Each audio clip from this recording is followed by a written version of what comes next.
Bonjour à tous, bienvenue dans votre émission Direct Santé. Ce matin, nous allons parler de l'AVC chez les femmes non ménopausées. Pourquoi chez elles et pas chez les autres? Justement, le professeur Koumako Vignon, qui est chef de service de neurologie du CHU Cara, va nous en parler dans un instant, en sachant que l'AVC n'a pas d'âge, n'a pas de couleur, mais les cas varient selon les zones touchées et les femmes sont les plus touchées que les hommes, car leur corps s'adapte aux changements biologiques qui surviennent tout le long de leur vie. Pourquoi l'AVC chez les femmes non ménopausées? Monsieur le professeur va nous en parler dans un instant. Et en deuxième partie de l'émission, bien sûr, Farid va nous parler de sa chronique du jour en L'Actu Santé. Bonjour professeur, comment ça va? Bonjour ici, ça va? On continue? La sensibilisation? Oui. C'est important. Oui, c'est très important. Docteur Farid. Ouais, coucou ici. Ça va? Ouais, petite forme? Ouais, en forme aujourd'hui. Mais je crois qu'il a en forme olympique ce matin. Oui, c'est ça, professeur. Ah oui, là on voit ça. Professeur, tout gaillard. Non mais bon, ça. Mais bon, la chronique va être bien, ça va te changer un petit peu le. On verra bien, surprise. Professeur, donc ce matin on parle de l'AVC chez les femmes non ménopausées. Oui. Donc pourquoi les femmes non ménopausées, voilà. Parce qu'il y a des particularités ou bien des AVC spécifiques à cette période d'âge. Et en fait, on a déjà parlé des AVC chez les enfants, donc les enfants, du moins les filles, ne sont pas concernées. Donc, c'est-à-dire que c'est des personnes en âge de procréer et habituellement, la spécificité de cette tranche d'âge, c'est que ces AVC surviennent dans les périodes où ces personnes accouchent, ou bien pendant la grossesse ou juste après la grossesse. Donc, c'est pour cela qu'on a voulu mettre l'accent sur les particularités de ces personnes et voir comment ces personnes peuvent se prémunir de ces complications. Et donc, c'est pendant la grossesse et après la grossesse, pourquoi à ce moment-là? Oui, puis c'est la particularité de ces AVC, ça ne survient que chez les femmes non ménopausées, du moins les femmes en âge de procréer. Et donc, du coup, si on n'en parle pas, c'est comme si on a omis une grande partie des AVC. Puisque ces AVC ne surviennent que chez les femmes en âge de procréer. Donc c'est par rapport au changement il y a des changements hormonaux qui surviennent chez les femmes pendant la grossesse et immédiatement après l'accouchement et qui modifient même la composition du sang. Et ça les prédispose ou bien elles ne sont pas protégées contre les complications. Et d'autre part, il y a que pendant certaines grossesses, il y a une difficulté d'adaptation du rein par rapport à l'être à naître, qui fait que ces femmes développent de l'hypertension artérielle durant la grossesse et qui se complique par ce que nous appelons des crises d'éclampsie. Et secondairement, si ces crises d'éclampsie n'arrivent pas à être bien jugulées, ça peut se transformer en AVC, ou les périodes périnatales, ou du moins directement la période de l'accouchement, où il y a des problèmes de coagulation qui font que ces femmes présentent des AVC, je dirais, un peu particuliers, qu'on appelle thrombose veineuse cérébrale. Oh. C'est vrai que d'autres personnes peuvent en présenter, mais c'est des spécificités plus observées chez les femmes en âge de procréer que chez des femmes ménopausées, par exemple. Ou bien, pendant la période de procréation, pour éviter d'avoir des enfants, certaines femmes, les femmes se prémunissent en prenant un certain nombre de médicaments pour pouvoir modifier un peu leur corps pour éviter de tomber enceinte. Ces médicaments aussi peuvent se compliquer d'AVC si la femme avait déjà un certain nombre de tares familiales connues. On parle aussi d'âge, puisque là on parle des femmes qui avant la ménopause, mais il y a aussi l'âge, puisque oui, maintenant l'âge c'est aussi après plus la fréquent. Ménopause, ce qu'en fait après la ménopause, il faut savoir que théoriquement, du moins en science, on sait que pendant les règles, les femmes sont protégées contre les AVC.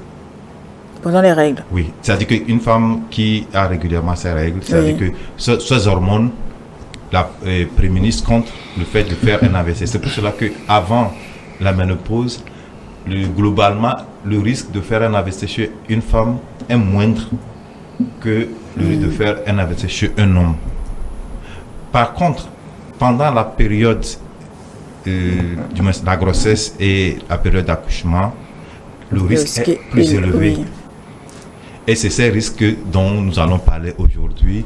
Et c'est pour cela même que quand on parle de faire des consultations prénatales, ce n'est pas une vue de l'esprit. Et je me rappelle qu'on a toujours fait des campagnes de sensibilisation en ce qui concerne le fait d'aller en consultation prénatale. Parce que quand vous faites une consultation prénatale, les risques sont connus très tôt et on met en place un certain nombre d'outils ou bien d'organisations pour pouvoir réduire les complications qui peuvent résulter de ces grossesses qui peuvent potentiellement tuer ou en fait mettre des complications dans la vie de la femme et de son fruit, en fait de son fœtus. Oui, c'est pour ça que c'est important. Il faut vraiment prendre des dispositifs avant, avant de tomber enceinte même.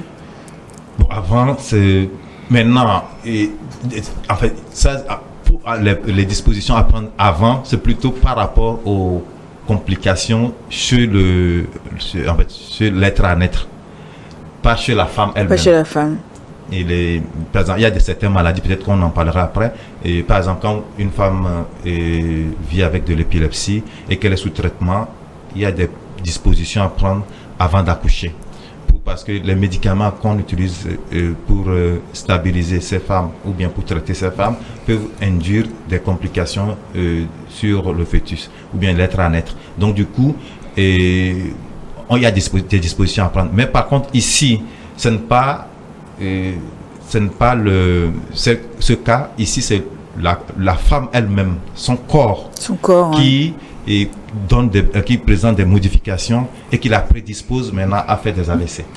Est-ce que c'est plus fréquent chez la femme africaine que les autres? Femmes africaines font plus d'éclampsie que les caucasiennes, par exemple. Et le nombre même quand vous allez en Europe, le nombre de femmes qui font des éclampsies, ce nombre est plus important chez les femmes noires que chez les caucasiennes. Maintenant, ces particularités, jusqu'aujourd'hui, c'est très difficile à dire. Pourquoi? Même en Europe, vous voyez, on dit là-bas qu'il y a beaucoup plus d'AVC ischémique que d'AVC hémorragique. Quand vous voyez dans les statistiques, vous voyez que même les Noirs qui sont en Europe ou aux États-Unis, etc., ils font plus d'AVC hémorragique que ceux qui sont, en fait, les Noirs et les Hispaniques font plus d'AVC hémorragique que les Caucasiens. Ça, c'est dans les gènes? Oui, c'est des gènes. Mais vu que l'AVC survient brutalement, comment on peut diagnostiquer ça? Oui, bon, maintenant, on va déjà dire d'où on vient avant d'arriver là. Oui. C'est-à-dire que pourquoi la femme non ménopausée a certains risques. Il y a d'abord, comme je l'ai dit, la prise de produits contraceptifs, donc les pilules. Oui. Donc, tout récemment, il y a les pilules de dernière génération qui étaient interdites en France, par exemple, parce que c'était source d'AVC chez les jeunes filles. Et il faut dire que quand vous prenez la contraception, vous êtes migraineuse et que vous prenez du tabac, le risque de faire un AVC est multiplié par 36 comparé à une femme qui ne prend pas de contraception, qui n'est pas migraineuse et qui ne fume pas. Donc c'est tout type de moyen de contraception? Oui, en fait, il y a des contraceptions qui ne sont pas hormonales. Et là, ça n'interagit pas vraiment sur l'organisme de la personne. Oui. C'est plutôt celles qui sont les contraceptions hormonales. Et ici, ce n'est pas qu'on est venu pour flinguer. Quand même. C'est très intéressant ce que les risques qui existent. Et c'est pour cela qu'avant la contraception, il y a tout un examen à faire pour voir quel est le risque chez cette femme de faire une complication liée à tel ou tel type de contraception. Parce qu'en fonction des antécédents de la personne, des antécédents dans la famille de la personne, il y a la méthode à proposer à la femme n'est pas la même. Parce qu'en fonction du risque, par exemple, une fille ou bien une jeune dame dont la maman a été victime de thrombophlébite, que ce soit au membre ou n'importe où, ou bien qui a fait une embolie pulmonaire, si on doit lui faire une contraception, ce ne sera pas la même chose que si ses parents n'avaient pas eu ce genre de complications. Et donc, ça suppose que avant de faire la contraception, il y a cette entrevue que la dame a avec l'agent de santé qui lui permet de mettre en place un certain nombre de profilage et qui permet de savoir est-ce que cette personne est à risque ou pas d'avoir telle ou telle contraception.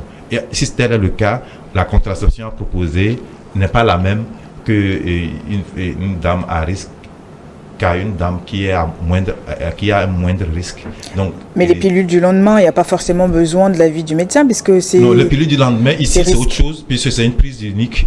Et une pilule de lendemain, c'est une prise unique. Ici, ce que nous disons, c'est la pilule qui une contraception à long terme. À long terme. Ou bien, il y a pour certains, on met ça en sous-cutané et c'est pas la même chose. Mais professeur, c'est très intéressant ce que vous dites parce que de nos jours, cette notion de contraception est fondamentale dans le planning d'une famille. Oui. D'autant plus que vous nous dites que une femme qui a ses règles est protégée, en principe, d'avoir un AVC. Oui. Maintenant, cette contraception-là vient jouer sur les hormones qui interviennent dans le cycle. C'est un peu paradoxal, tout ça. En fait, les contraceptions influent sur... les hormones. Oui. Et en fait, ils sont dans une classe bien précise de médicaments et avec certains risques qu'on leur connaît. Qui sont comme tout médicament d'ailleurs, avantages et inconvénients. C'est en fait ce qu'on appelle influenceur hormonal et c'est en fait c'est un des types. Un influenceur hormonal, c'est quelque chose qui agit sur la façon de fonctionner des hormones de la personne.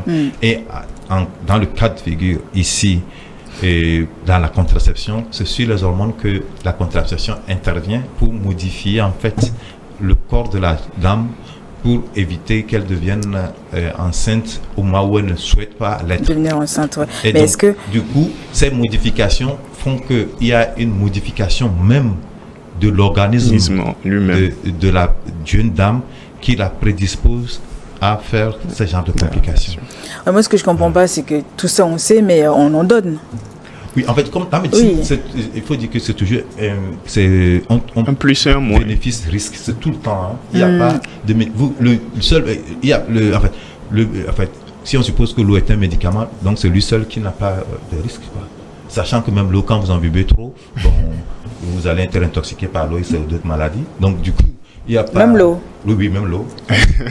Si vous en prenez un peu trop, il y a d'autres risques liés à une prise trop importante d'eau. Surcharge d'eau.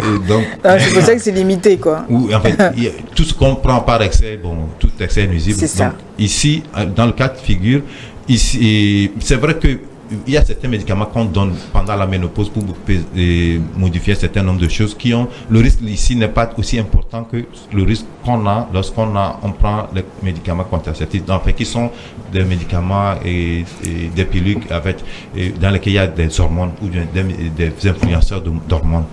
Et maintenant, ça c'est la première partie. L'autre partie, c'est pendant la grossesse. La grossesse modifie le corps de la femme.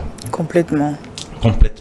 Ça modifie l'organisme. Puis c'est un être étranger qui a le corps de cette dame. Et donc, l'organisme met en place tout un ensemble d'arsenal pour pouvoir protéger cet être et protéger la femme en même temps. Et tout ça là modifie le corps de la femme et la prédispose des fois à faire des AVC. Notamment, pendant la grossesse, il y a une modification du volume du sang. Et donc, cette modification peut agir sur le rein et qui va se mettre à fonctionner de façon un peu, je dirais, qui va dérégler en fait le fonctionnement du rein, disons comme ceci, et qui secondairement va entraîner de l'hypertension artérielle. Vous verrez ces femmes, ils ont les pieds gonflés et quand elles vont en consultation, on leur prend la tension et on dit que la tension est élevée. Et quand on dose les protéines dans leurs urines, on dit que c'est élevé. Et ces femmes ont un suivi assez particulier parce que ça c'est de la pré-éclampsie et si on n'agit pas vite, ces femmes commencent par faire des crises qui ressemblent à de l'épilepsie qu'on appelle de l'éclampsie. Et durant cette période, cette femme est exposée à faire des AVC. Ça peut être un AVC hémorragique comme un AVC ischémique. Et là, dans cette période, la femme là-bas a un risque plus élevé que les autres femmes qui ne sont pas enceintes ou un homme qui, bon, théoriquement, ne va jamais porter de grossesse. Donc du coup, il faut vraiment faire attention avec l'âge. Maintenant, habituellement, c'est souvent chez des femmes qui ont leur première grossesse un peu tard, au-delà de 35 ans, ou des femmes qui ont plusieurs enfants, c'est-à-dire qu'on les appelle multiparts, donc au-delà de 4-5 enfants, quand on a ces risques-là. Maintenant, tout ceci, on peut les prévenir si on fait une consultation prénatale bien suivie, et que quand on le sait, le suivi de ces femmes est un peu différent. On ne fait plus 4 consultations prénatales comme tous les autres, mais là, on peut l'avoir peut-être toutes les 2 semaines en fait, on réajuste en fonction de ce qu'on aura vu. Et là aussi, on fait intervenir d'autres spécialistes dans la prise en charge de cette grossesse parce que c'est une grossesse à risque et que ces spécialistes doivent faire une partie du boulot et que ce n'est pas non plus l'affaire de la sage-femme ou l'affaire du gynécologue obstétricien seul. Ah mais c'est un stress fou jusqu'à la fin de la grossesse. Hein. Bon, ça fait partie, la grossesse c'est pas une maladie, mais lorsque ces anomalies interviennent, ça devient un peu plus stressant qu'une grossesse normale. Et maintenant, comme je le dis, il y a des outils c'est des choses qu'on connaît, qu'on maîtrise. Donc, tout dépend de la manière dont la gestion est faite. Quand c'est bien géré, tout se passe très bien. Maintenant, l'autre partie en dehors de ça, c'est c'est la phase 1. C'est la phase 1, mais voilà. juste, je vais vous couper, on va marquer un temps de pause. On revient juste après les informations pour la phase 2. Merci. Restez avec nous.